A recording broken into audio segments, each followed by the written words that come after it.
So, the new worldwide pandemic has brought profound changes to our daily lives and has introduced things. Well, we always had remote work, but now it's more popular. And we unfortunately have a higher level of unemployment and virtual schooling for kids, which is one of the things that has been hard for them. And one of the things that happened during the pandemic or events like this is increased stress that people go through, whether it be emotional, financial, or whatever.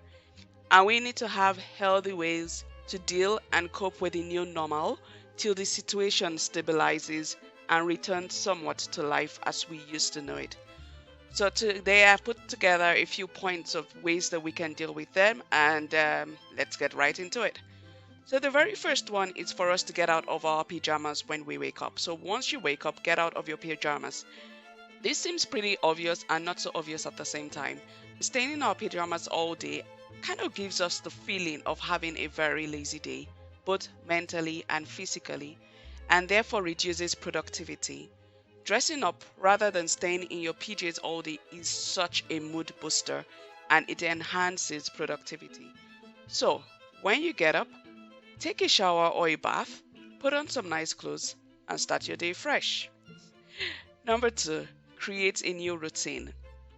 So having a new routine may help you feel more in control. At least it does for me, which is very important for mental health. If your typical routine isn't possible anymore, create a new one. Don't just fill in the newly blank slots in your schedule with mindless eating and watching of TV.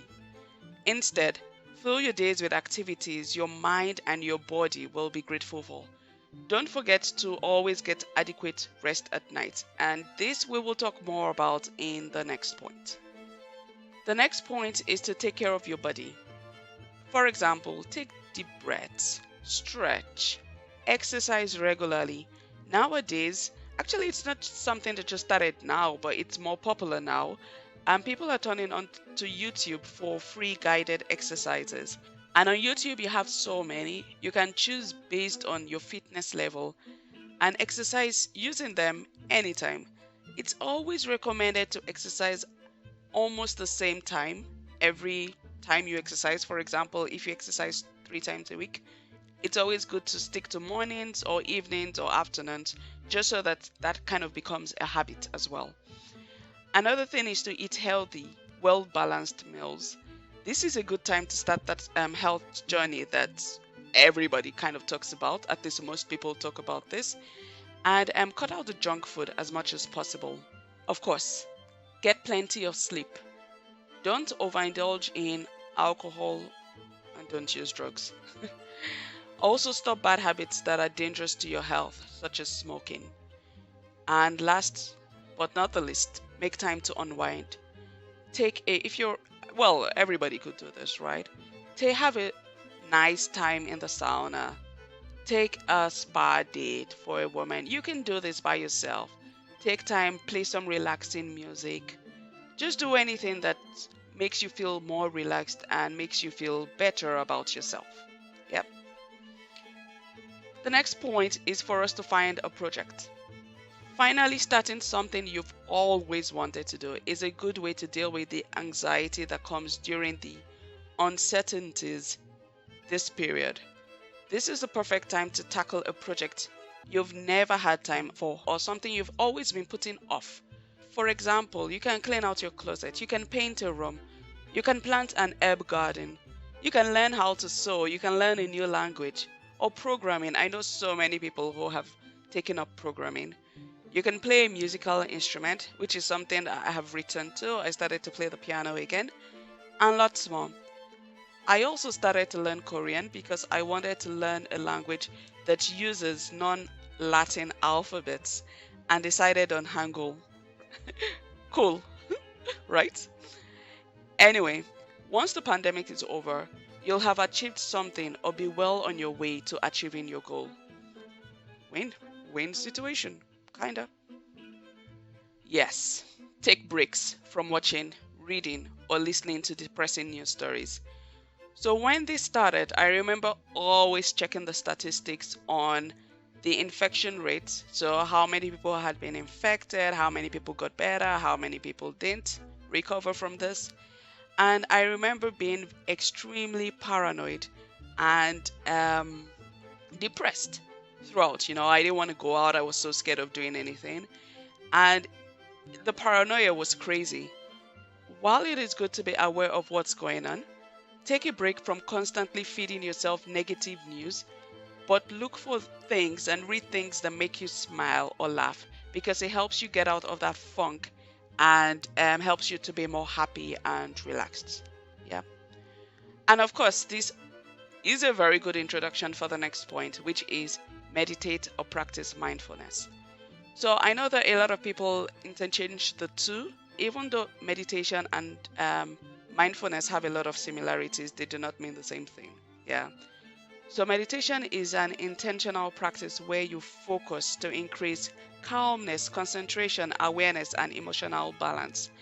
And usually you sit down and you stay in a very formal, let's use the word formal, position for a focused amount of time. So it could be from, I don't know, 2 minutes to an hour, or even less or even longer.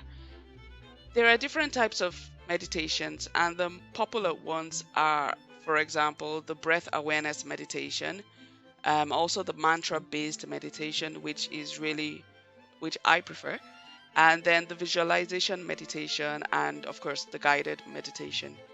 So for me, the mantra based and the guided is usually the best, because it's not very easy for me to sit down still and not really think about anything. Yeah. So this is where mindfulness comes in, and it's something that you can actually practice anywhere you are. So it's just being aware of what's going on.